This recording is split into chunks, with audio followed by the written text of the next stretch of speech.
যুক্ত থাকুন, সঙ্গে থাকুন, দেখতে থাকুন কলকাতা নিউজ 19।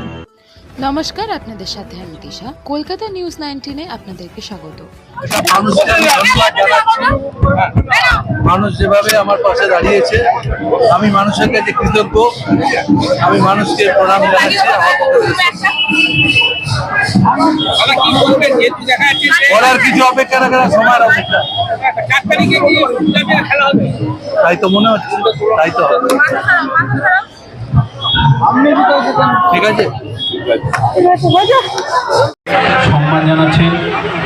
আমরা এই শ্রীভূমি অঞ্চলের সকল ধর্ম নির্বিশেষে, সকল বর্ণ নির্বিশেষে আমরা এই মানুষটিকে ভালোবাসি। নিজস্ব করার নামে মানুষরা তার উপকার, মানুষের স্বার্থে করি। হসপিটালও যেটা করেছি, এটা কোনো ব্যবসায়িক স্বার্থে করিনি, মানুষের স্বার্থে করি। তেমনি এখানকার যে রাস্তার উপর যে বাজারটা বসে, সেটা আমি অঙ্গীকার করছি। 1 বছরের মধ্যে এই বাজারকে তাদের নিজস্ব পাকা বাড়িতে আমি তুলে দেবো। তার জন্য 1 পয়সা কোথাও নেব। এইটাই লেকটাউন বাজার সংস্কার করেছি। তারাও দেখেছে কীভাবে তাদের বাজার হয়েছে, কালিন্দী বাজার করেছে।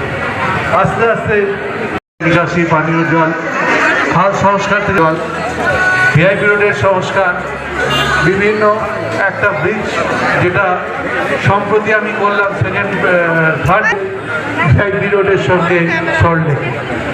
এখন মানুষ এই আমাদের চ্যানেলটিকে সাবস্ক্রাইব করুন ও প্রচুর পরিমাণে লাইক ও শেয়ার করুন।